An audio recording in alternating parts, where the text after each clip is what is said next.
नमस्कार सर्वांना, श्री स्वामी समर्थ.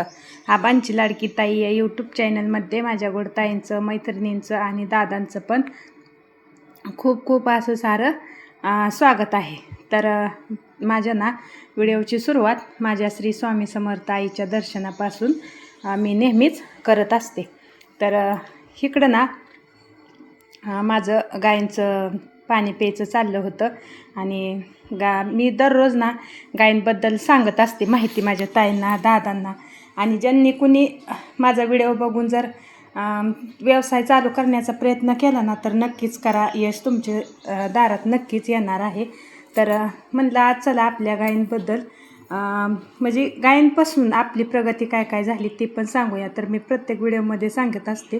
तर ह्या आजचा विषय असा आहे तर मी मला जे केलेलं सोनं आहे ती सोनं मी कधीच सांगितलं नाही. ती कसं केलं, काय केलं ती तर आज ती तुम्हाला सांगणार आहे. तर मी आता ज्यावेळेस रेट वाढला आहे तेव्हापासून सोनं करायचं बंद केलं. नाहीतर मी गायींच्या जीवावर म्हणजेच आपल्या दुधाच्या पैशातून जेवढी रक्कम आपल्याला पाठीमागं राहते तेवढ्याच मागं ठेवायचं आणि थोडं असं सोनं करत जायचं. तर तसं मी पण केलं आहे. तर तुम्हाला सांगते मी गायींच्या दुधाच्या पैशातून मला स्वतःसाठी 3.5 तोळ्याचा घंटण केला आहे. ही पण मी दुधाच्याच पैशावर केला आहे. बाकी तर कुठलाही 1 रुपया घातलेला नाही, फक्त आणि फक्त गायींच्या दुधावर.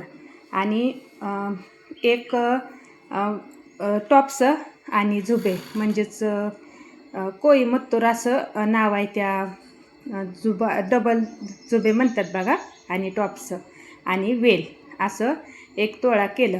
तर ती पण मी गायींच्या पैशातच, दुधाच्या पैशातूनच ती पण दागिनं केलं. ती 3.5 तोळ्याचा घंटण आणि 1 तोळ्याचं कानातलं. तर असं 4 तोळं गायींच्या पैशातूनच केलं. आणि मग छोटं मोठं तर असतंच बघा आपल्याला, पैंजण घडमोड तर वर्षाला आपली होतीच पैंजणाची. कानात बारकं छोटं रिंगा. आणि काय वेळ जर आली असं प्रसंग जर असला काय आपल्याला अडचण जर असली तर मी मोडलं आहे. पण मी अंगठ्या पण केलेल्या 2, पण त्या अंगठ्या एक गाय घ्यायच्या वेळेस मला पैसे कमी पडले, मी मोडल्या पण. कारण का मला मोडताना पण काहीच वाटलं नाही. काय वाटलं नाही तर ती पण मी गायींच्या जीवावरच केलेल्या होत्या, म्हणून मला त्याचं काहीच वाटलं नाही. म्हणजे ह्या गायीसाठी आपण मोडतोय हीच गाय आपल्याला उद्या ही सोनं परत देणार आहे. पण आता ह्या 2 वर्षात, जास्त काय नाही पण 2 वर्ष झाली असतील, 2 वर्षात एवढा सोन्याचा रेट वाढला आहे की म्हणजे काय करायचीच इच्छा राहिली नाही. त्यामुळं मी आता अजिबातच काय सोनं केलेलं नाही. तर माझ्या नातूंसाठी छोट्या मोठं गोष्टी मी पण माझ्या गायींच्याच पैशावर घ्यायची. त्यांना पहिल्यांदा कानातलं घेतात बघा आणि कान टोचतात, ती कानातली मी त्यांच्या जीवावर. परत ती कानातली मोडून थोडंसं मोठं 1.5 ग्रॅमचं दोघांना पण, ती पण गायींच्या जीवावर. पैंजणं त्यांना घुंगऱ्याची ती पण गायींच्या जीवावर. असं प्रत्येक गोष्ट माझ्या मुलीची हौस जी पूर्ण गेली ती मी सगळी गायींच्या जीवावरच केली. आणि माझ्या नातवांची पण हौस जी पूर्ण केली ती मी गायींच्या जीवावर केली. माझ्या नातूचा बड्डे होता त्या बड्डेला माझ्या मुलीला राहिला होता द्यायचा झोपाळा. तर मी नातूच्या बड्डेला गायींच्या जीवावरच तिला झोपाळा दिला. म्हणजे बघा तुम्ही, आपल्या कितीतरी गरजा पूर्ण होते त्या. आणि ह्या काळात त्यावेळेस मी ज्यावेळेस 3.5 तोळ्याचं घंटण केलं साखळीतलं, त्यावेळेस सोन्याला रेट किती होता तुम्हाला सांगते, 27,500 रुपये. तर आता बघा रेट किती वाढल्या. तर फक्त 80,000 रुपये, 85,000 रुपये माझं टोटल 3.5 तोळ्याला गेलं. 3.5 तोळ्यात 1 ग्रॅम कमी आहे. म्हणजे काळं मणी असते त्याच्यासकट 3.5 तोळा आहे. तर आता एवढं रेट वाढल्यात की काय विचारूच नका. 50,000पर्यंत जास्त तर मी थोडं असं करत राहिली. पण 50,000च्या पुढं तोंड टाकलं सोन्याने, मग सोनं करायचंच बंद करून टाकलं. परत नकोच म्हणलं, आपल्या आता ती ह्याच्या बाहेर गेलं आहे सोनं करायचं, म्हणून कॅन्सल केलं. आणि जाऊ द्या म्हणलं, त्या सोडून आता सोन्याचा विषयच नको घ्यायला. पण मला सांगताना आनंद का वाटला, तर म्हणलं चला आपल्या यूट्यूब फॅमिलीसोबत पण आपण शेअर करूया काही गोष्टी, की आता आपल्याला कपडे असते ती आपलं जे काय कुठला बी खर्च असू द्या, ती खर्च असतो ना, ती सगळा मी गायींच्या जीवावर केलेला आहे.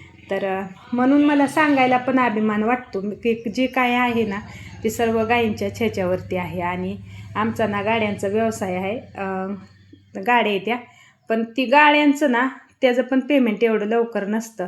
आणि काय काय वेळेस ना गायींच्या पगारातून गाड्यांचं हप्तं भरले येतं. असं एवढं आता गाड्या बघितलं की माणसाला बघा मोठं वाटते गोष्ट, पण पेमेंटच्या अभावी. तसं ह्यांचं पेमेंट कसं आहे बघा तुम्ही, 10 दिवसाला आपल्याला पेमेंट भेटतं. कुणाला मागायला जायचं नाही, फोन करायचं नाही, तारीख आली की त्या तारखेला आपल्या अकाउंटला पेमेंट जमा होतं. त्यामुळे आपल्याला गायींच्या व्यवसायात ना अडचण पेमेंटच्या बाबतीत तर येतच नाही, कारण का रोख पैसे असतात. 10 दिवसाला पगार, महिन्यातून 3 पगारी होते ते आपल्या. मग आता 45,000 47,000 ह्या वेळेस ना माझी 47,800 रुपये पगार आली. एवढं पेमेंट आपल्या खात्यावर जमा होते 10 दिवसाला. मग ह्याच्यापेक्षा दुसरी मोठी गोष्ट माझ्यासाठी तर काहीच नसणार असं मला वाटतंय. आणि तसं गाड्यांचं तसं नसतंय ना, गाड्यांचं 4-4 महिने 3-3 महिने काम करा, नंतर परत 2 महिन्यांनी त्यांनी विचार करायचा पेमेंट तयार केल्यापासून आपल्या हातात येईपर्यंत 2 महिने, असं एक सीझन काढला तर त्याला 6-6 महिने 7-7 महिने पेमेंट यायला जाते.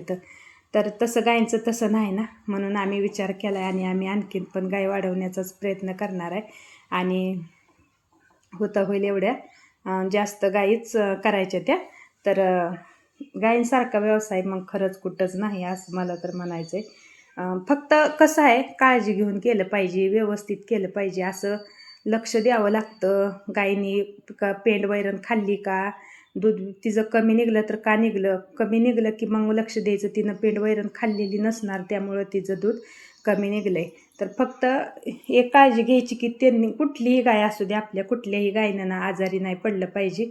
तर मग आपला व्यवसाय यशस्वी होतो.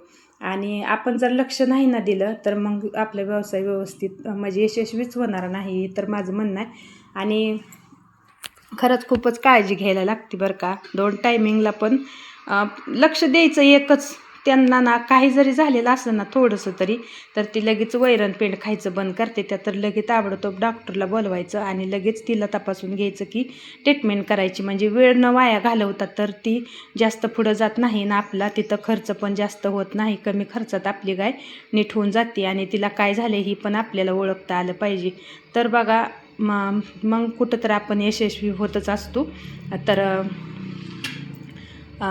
म्हणून आज चला म्हणलं आपलं, मला तर खरंच म्हणजे अभिमान वाटतो मला की मी गायींच्या जीवावर एवढं सगळं आपलं हाऊसमाऊस केली, गायींच्या जीवावर आज दागिनं केल्यात. तर मग म्हणलं आपण आपल्या यूट्यूब फॅमिलीला तर का नाही सांगायचं.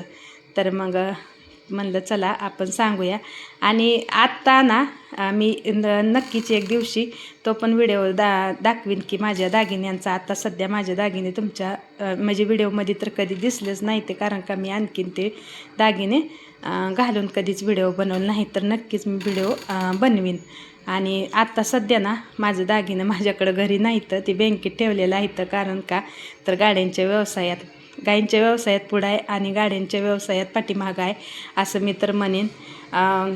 मग आता पेमेंट मिळाल्यानंतर आपलं दागिनं बँकेतनं आणायच्यात असं चाललं आहे. तर बघा आजचा व्हिडिओ माझा कसा वाटला तुम्हाला नक्कीच कळवा मला कमेंट करून. सर्वांना श्री स्वामी समर्थ.